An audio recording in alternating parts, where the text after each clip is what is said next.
Episode के start में हम लोग इसी डीमन को देखते हैं जो कि बता रहा होता है कि एक डीमन और डीमन लॉर्ड के बीच का अंतर तुम जानते हो। वो ये है कि एक डीमन लॉर्ड इस पूरे एटमॉस्फेयर से बल्कि अलग अलग डायमेंशन से यहाँ पे माना यूज कर सकता है, जिसके बाद वो अपने एक अल्टीमेट अटैक करता है जिसका नाम वो मॉर्टल डार्क स्पीयर देता है। लेकिन ये क्या, ये अटैक जैसे लॉर्ड के साइड बढ़ता है ये तो वहाँ से गायब भी हो जाता है। इस डीमन को भी समझ नहीं आ रहा था कि ये क्या हुआ और वो कहता है ये क्या था। हम लोग यहाँ पे ग्रिम को देख रहे थे जो कि बिल्कुल डरा हुआ लग रहा था क्योंकि उसे लग रहा था कि वो मरने वाला है। ये डीमन कह रहा होता है कि तुमने मेरे अटैक के साथ क्या करा, वो कहाँ पे चला गया। इस पर लॉर्ड बताता है मैंने बस तुम्हारा सेम अटैक उस अटैक के साथ भिड़ा दिया और वो गायब हो गया। जो कि सुन के ये डीमन पागल सा हो जाता है और कहता है तुम मजाक कर रहे हो ना। जिसके बाद लॉर्ड उसका वही अटैक वापस चैंट करते हुए कहता है कि बस मेरे हिसाब से इसका नाम वॉइड है और तुम्हारे हिसाब से मॉर्टल डार्क स्फीयर, बस नाम ही अलग है। ये देखे ये डीमन कह रहा होता है ये पॉसिबल भी कैसे है, तुम एक डीमन लॉर्ड का अटैक कैसे कॉपी कर सकते हो। इस पे लॉर्ड बताता है काफी टाइम पहले जब उसने ये अटैक सीखा था तो उसने ये अटैक एक माउंटेन पे ट्राई करा और वो माउंटेन तो टूट ही गया था। जिसके बाद उसको यहाँ पे काफी दिलचस्पी हुई कि अगर इसी तरह के दो अटैक साथ में क्लैश कर जाए तो क्या होगा। और फिर क्या था, उसने ये पूरा रिप्रेजेंट करने का ठान लिया था। जिसके बाद उसने काफी ज्यादा वॉइड्स के अटैक बनाए। बीच में यहाँ पे डीमन से रोकता और कहता है क्या बकवास कर रहे हो, क्या तुम कहना चाहते हो कि तुमने इस तरह के काफी अटैक्स बनाए थे। लॉर्ड बता रहा होता है कि वो काफी ज्यादा एक्साइटेड था ये देखने के लिए क्या होता है और कौन सी अल्टीमेट पावर फॉर्म होगी। लेकिन जैसे उसने दो वॉइड्स के अटैक को एक साथ भिड़ाया वो यहाँ पे तुरंत से गायब से हो गए। और तुम्हें पता है उस टाइम मेरा क्या रिएक्शन था, डिसअपॉइंटेड। और वही रिएक्शन मेरा अभी तुमको देख के है कि डीमन चिल्लाते हुए कह रहा था तुम कमजोर इंसान, तुमको पता भी है तुम क्या कह रहे हो। एक मॉर्टल डार्क स्फीयर को चैंट करने में कितना ज्यादा माना लगता है तुम्हें पता भी है। वो डीमन एक्सप्लेन कर ही रहा होता है लेकिन उसी टाइम लॉर्ड को यहाँ पे छींक आ जाती है और डीमन उसके पीछे टेलीपोर्ट होकर कहता है तुमने मेरी बात के बीच में छींकने की हिम्मत भी कैसे करी। और वो यहाँ पे आके लॉर्ड का सर पकड़ लेता है। लेकिन तभी उसको अपने सामने नरक का रास्ता दिख जाता है। लॉर्ड का माना इतना ज्यादा हाई होता है और इतना ज्यादा बड़ा होता है कि इसको देख के तो ग्रिम भी कह रहा था कि मुझे लगता था कि अभी तक मैं समझ चुका हूँ, लेकिन नहीं, लॉर्ड का माना अनबिलीवेबल है। फिलहाल तभी लॉर्ड यहाँ पे काफी ज्यादा वॉइड के अटैक्स की चैंटिंग करता है। हम लोग देखते हैं कि जो अटैक यहाँ पे उस डीमन ने करा था उसी तरह के काफी अटैक्स यहाँ पे स्पॉन हो चुके हैं। ये डीमन वहाँ से भागने की ट्राई भी करता है शैडो वुल्फ की टेक्निक यूज करके, लेकिन ये अटैक्स उसको फॉलो कर लेते हैं। अगली सीन में हम लोग यहाँ पे ध्यान और एल्बर्ट को देखते हैं जो कि इस धुएं के बीचों बीच फंसे हुए थे। हम लोग देख रहे थे कि ये सारे डीमंस चल नहीं पा रहे हैं क्योंकि इनके ऊपर पॉइजन का असर हो चुका है और इसी का फायदा उठा के शिल्फा और एलिस आती है और इनको मार देते हैं। शिल्फा नोटिस करती है कि इस एयर में एक स्वीट सी सेंट फैली हुई है। तभी यहाँ पे रेन शिल्फा को वार्न करते हुए कहती है ज्यादा डीप ब्रेथ मत लेना नहीं तो तुमको पॉइजन हो सकता है। रेन कह रही होती है प्लीज जल्दी करो, मैं इसको ज्यादा देर यहाँ पे रोक नहीं पाऊंगी। लेकिन शिल्फा उसको चिढ़ाते हुए कहती है हाँ वो सब तो ठीक है लेकिन तुम्हें ये पोस्ट करने की क्या जरूरत है। जिस पे रेन बताती है इसकी बिना वो अपना पॉइजन को रिलीज नहीं कर सकती अपने हिसाब से। फिलहाल हम लोग देख रहे होते हैं कि एल्बर्ट कह रहा होता है ये सब क्या हो रहा है। वो टाइम को देखता और कह रहा होता है अभी तक तो सनराइज हो जाना चाहिए था लेकिन अभी भी इतना अंधेरा क्यों है। गैलीलिया ऊपर देखते हुए कहता है कि बात कुछ और ही है एल्बर्ट सान। हम लोग ऊपर देखते हैं जहाँ पे लॉर्ड का डार्क माना पूरे स्काई को घेर चुका था। हम लोग यहाँ पे इस डीमन को देख रहे थे जो कि उस वाइड अटैक में फंसा जा रहा था। वो कह रहा होता है नामुमकिन है, इससे मैं बाहर नहीं निकल सकता। इसके बाद वो ट्राई करता है कि वो यहाँ पे जेड की बॉडी को छोड़ के भाग जाए लेकिन जेड की बॉडी उसे वहाँ से भागने नहीं देती। इसके बाद वो यहाँ पे जेड बन के लॉर्ड को बेवकूफ बनाने की ट्राई करता है। हम लोग यहाँ पे लॉर्ड को देखते हैं जो कि उसकी बिल्कुल भी बात नहीं सुन रहा था और एक और वॉइड अटैक अपने हाथ में चैंट कर रहा होता है। ये डीमन चिल्ला चिल्ला के कह रहा होता है कि मैं वापस हो चुका हूँ लॉर्ड, मैं जेड हूँ, मुझे बचाओ। जिसके बाद वो गैलीलिया, बेबीलोन, टेलिया और रेन का भी नाम लेता है ताकि वो लोग इसे बचा सके। लेकिन इन सबको मालूम था कि जेड अब मर चुका है और ये उसके रूप में एक डीमन है। अगली सीन में हम लोग देखते हैं कि यहाँ पे लॉर्ड अपना माना वापस से इनहेल कर लेता है और तभी लॉर्ड नोटिस करता है कि उसके पीछे जेड की स्पिरिट आ चुकी है जो कि उसको शायद से थैंक्स कह रही है। और अब देख के लग रहा है कि जेड सक्सेसफुली अपना मिशन को कंप्लीट कर चुका है। फिलहाल हम लोग यहाँ पे बाकी सबको नीचे देख रहे होते हैं जो कि यहाँ पे आसमान की तरफ ही देख रहे थे। अब हम एक फ्लैशबैक में जाते हैं जो कि रेन का होता है जहाँ पे जेड बता रहा होता है क्या तुमने सेवन प्रिंस के बारे में वो र्यूमर सुना है। वो यहाँ पे न्यूज़पेपर पटकते हुए कहता है कि जिस दिन यहाँ पे सेवन प्रिंस ने जन्म लिया था उस दिन बहुत ही ज्यादा फायरवर्क्स हुए थे, याद है ना। इस पे टेलिया कहती है हाँ हुए तो थे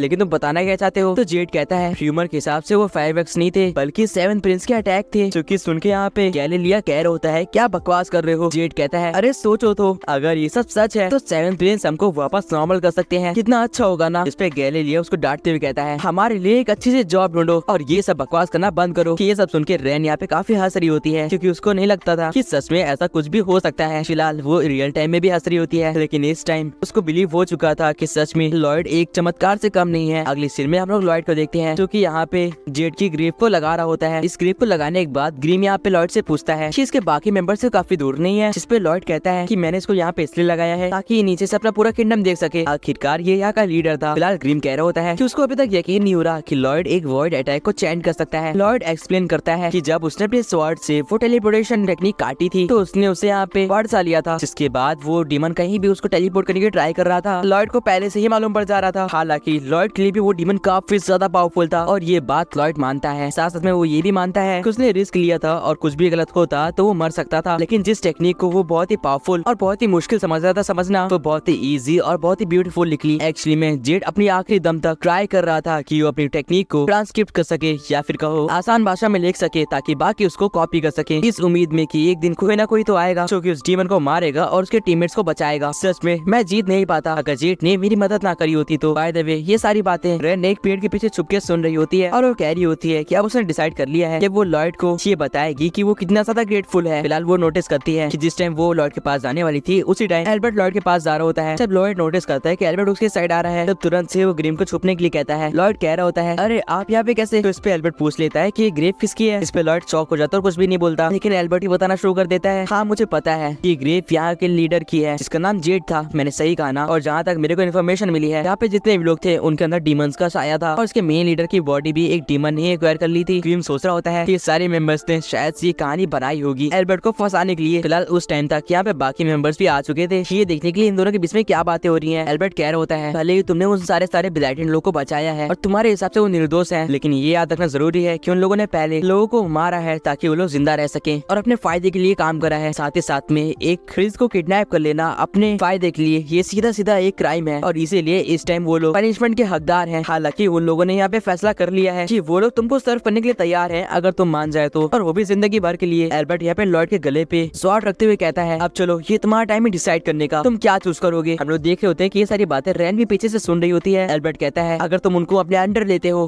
तो कोई भी गलती करेंगे उसके हकदार तुम होगे और तुम्हें प्रॉमिस करना होगा कि उनकी वजह से हमारे रॉयल किंगडम की इज्जत यहाँ पे नीचे नहीं जाएगी। जो कि सुनने के बाद लॉयड सबसे पहले शीरो को शांत करवाता है और कहता है कि जो भी यहाँ पे एल्बर्ट कह रहा है वो जायज है और सही भी, इसलिए लॉयड पूरी जिम्मेदारी लेता है कि अगर वो कुछ भी गलत करेंगे तो उसकी जिम्मेदारी लॉयड लेगा। जिस पे एल्बर्ट कहता है क्या तुम श्योर हो? और लॉयड उस पे हाँ कहते हुए कहता है मैं पूरी तरह से श्योर हूँ। जो कि सुनने के बाद एल्बर्ट और लॉयड के सारे ब्रदर और सिस्टर्स ग्रीम और रेन सभी शॉक हो चुके थे। जिसके बाद एल्बर्ट कहता है वेल तुम्हें पता है ये बात मैंने तुम्हारे ही भले के लिए कही थी। वो नीचे झुकता है और कहता है शायद से तुम्हें कभी कदार भूल जाना चाहिए कि तुम 7th प्रिंस हो और तुम्हें सिर्फ और सिर्फ लॉयड बन के रहना चाहिए। और हाँ मेरे छोटे भाई ये मत भूलना कि तुम्हारा बिग ब्रदर तुमसे बहुत ही प्यार करता है और वो तुम्हें कभी भी खतरे में नहीं डालेगा। जो कि सुन के लॉयड भी काफी खुश लग रहा था और ये सब सुन के ये तीनों भी काफी खुश लग रहे थे। एल्बर्ट कह रहा होता है लॉयड कितनी तेजी से बड़ा हो रहा है और एल्बर्ट को लॉयड को हक करते हुए देख के शिल्पा काफी ज्यादा जेलस हो जाती है। फिलहाल हम लोग नोटिस करते हैं कि पीछे से कोई भागता हुआ आ रहा है और ये तो ताऊ होती है जो कि कह रही होती है मैंने सुना कि लॉयड यहाँ पे खतरे में है इसलिए मैं यहाँ पे आ गई उसको बचाने के लिए, क्या सब कुछ ठीक है? अभी वो नोटिस करती है कि सब लोग काफी ज्यादा अजीब फेस के साथ उसे देख रहे हैं। वो देखती है कि वहाँ पे ग्रेव है, शिल्पा भी वहीं पे खड़ी है और लॉयड और एल्बर्ट सेफ हैं। जिसके बाद वो कहती है मैं समझ गई, मुझे माफ करना, मैं अभी कभी यहाँ से जा रही हूँ। जिस पे एल्बर्ट कहता है अरे उसे रोको, मुझे उसे थैंक्स कहना है पिछली बार के लिए। जिसके बाद शिल्पा कहती है कि मैं समझ गई और वो ताऊ को पकड़ने के लिए चली जाती है। ग्रीम कह रहा होता है आप सच में काइंड हो। जिस पे लॉयड कहता है मैं काइंड नहीं हूँ बल्कि मैं उन लोगों को इसलिए बचा रहा हूँ क्योंकि उनके पास जो पावर्स हैं उसमें मैं काफी ज्यादा चीजें सीख सकता हूँ। हम लोग देखते हैं कि शिल्पा ने यहाँ पे ताऊ को पकड़ लिया था और अब वो उसे एल्बर्ट के पास ले जा रही थी। अब फाइनली इन लोग को यहाँ पे ये मैसेज मिल जाता है कि लॉयड ने इन सबको एक्सेप्ट कर लिया है। जिसके बाद ये लोग कह रहे होते हैं हमें लॉयड समो को काफी अच्छे तरीके से सर्व करना होगा। क्यों दोस्तों? फिलहाल अब हम लोग यहाँ पे ताऊ को देखते हैं जो की कह रही होती है कि हाँ मैंने कहा था कि मुझे आपके साथ टी पार्टी करनी है, लेकिन इस तरह की नहीं। हम लोग देखते हैं कि यहाँ पे सब लोग जमा हो रखे थे एक छोटी सी पार्टी के लिए। तभी गैलीलिया को एक चीज नोटिस हो जाती है कि ये सारे प्रिंस काफी अजीब तरीके से नंबर्ड हैं, जैसे कि prince 2nd Albert, prince 4th Diane, princess 6 Alice और फिर प्रिंस 7th लॉयड। अजीब है। फिलहाल एल्बर्ट कहता है कि इस पार्टी में तुम लोग खुल के अपने मजे कर सकते हो और ये कोई रॉयल पार्टी नहीं है। जो कि सुन के ताऊ कहती है अगर ऐसी बात है तो फिर ठीक है। और वो यहाँ पे शिल्पा को मेड बुलाते हुए कहती है किस तरह मेरी चाय इधर को लेके आना, और शिल्पा उसकी चाय लाती है और उसके ऊपर गिरा देती है। जो कि सुन के ताऊ कह रही होती है कि बेवकूफ मेड किसी भी लायक की नहीं है। फिलहाल हम लोग देखते हैं कि एल्बर्ट एक वाइन की बोतल लेके गैलीलियो को दे रहा होता है। एल्बर्ट कहता है कि तुम लोग को जैसे भी सेलिब्रेट करना है तुम लोग सेलिब्रेट कर सकते हो, आखिरकार ये तुम लोग की विक्ट्री है। जिसपे गैलीलियो कह रहा होता है हम लोग ज्यादा पार्टी से फैमिलियर नहीं है, इसलिए हमें माफ करना। लेकिन बाकी चारों हंस रहे होते हैं जैसे उन्हें वो पता है जो कि हमें नहीं पता। जिसके अगले सीन में ये पांचों ही यहाँ पे कह रहे होते हैं कि आज की पार्टी शानदार होनी चाहिए। जिसके बाद हम लोग देखते हैं कि क्रो जेड के ग्रेव पे जाके चिपक जाता है और कह रहा होता है कि तुम हमें छोड़ के क्यों चले गए। और ताओ कह रही होती है कि फिर से मैं एक हॉट मैन को मरने से पहले देख नहीं पाई, काश मैं उससे मिल पाती। तब यहाँ पे टेलिया आगे आती है और एल्बर्ट को हक करते हुए कहती है आपको भी ड्रिंक करना चाहिए। लेकिन एल्बर्ट यहाँ पे काफी स्माइल के साथ कहता है कि इस टाइम मेरे को अपने रॉयल काम निपटाने हैं, इसलिए माफ करना लेकिन मैं ड्रिंक नहीं कर सकता। क्योंकि सुन के टेलिया थोड़ी सी नाराज लग रही थी, जैसे उसको यहाँ पे एल्बर्ट ने रिजेक्ट कर दिया हो। जिसके बाद वो अपनी टेक्निक एल्फ्लिक्शन साइक्लोनी को यूज करती है, जिसकी वजह से एल्बर्ट भी यहाँ पे ड्रंक हो जाता है। क्योंकि यहाँ पे टेलिया ड्रंक हो रखी थी। वो कहती है देखा मेरी मैजिक का कमाल। जिसके अगले सीन में एल्बर्ट पे गैलीलियो के पास आता और कहता है अरे मैं तो भूल ही गया था, तुम उस लिक्विड के बारे में क्या बता रहे थे। जो कि सुन के ही चारों ही कहते हैं अरे नहीं एल्बर्ट सच में ड्रंक हो चुका है। फिलहाल अगली सीन में हम लोग यहाँ पे शिल्फा को बात लेते देख रहे थे, जो कि बोल रही होती है मुझे नहीं पता था कि यहाँ पे ये भी है। जिसपे यहाँ पे एलिस बताती है कि ये सब उसके पेट्स ने उन्हें बताया है। हम लोग देखते हैं कि यहाँ पे रैन भी होती है, जो कि इनकी बातें सुन रही होती है। शिल्फा कहती है क्या तुम्हें हमसे कुछ कहना नहीं है, एट द एंड तुम हमें यहाँ पे फॉलो करके आई हो। जिसके बाद यहाँ पे रैन शिल्फा से रिक्वेस्ट करती है कि वो चाहती कि वो भी लॉयड को यहाँ पे सर्व करे जैसे शिल्फा करती है। जो कि सुनकर शिल्फा कह रही होती है मैं इसके बारे में कुछ नहीं कर सकती, तुम्हें लॉयड से ही पूछना पड़ेगा। और तभी लॉयड वहाँ पे आ जाता है शिरो के साथ, जो कि कह रहा होता है उसे कोई दिक्कत नहीं है। लॉयड को देख के रैन कहती है ये यहाँ पे क्या कर रहा है। शिल्फा बता रही होती है कि लॉयड एक फाइट में गया और वो काफी गंदा भी हो गया था,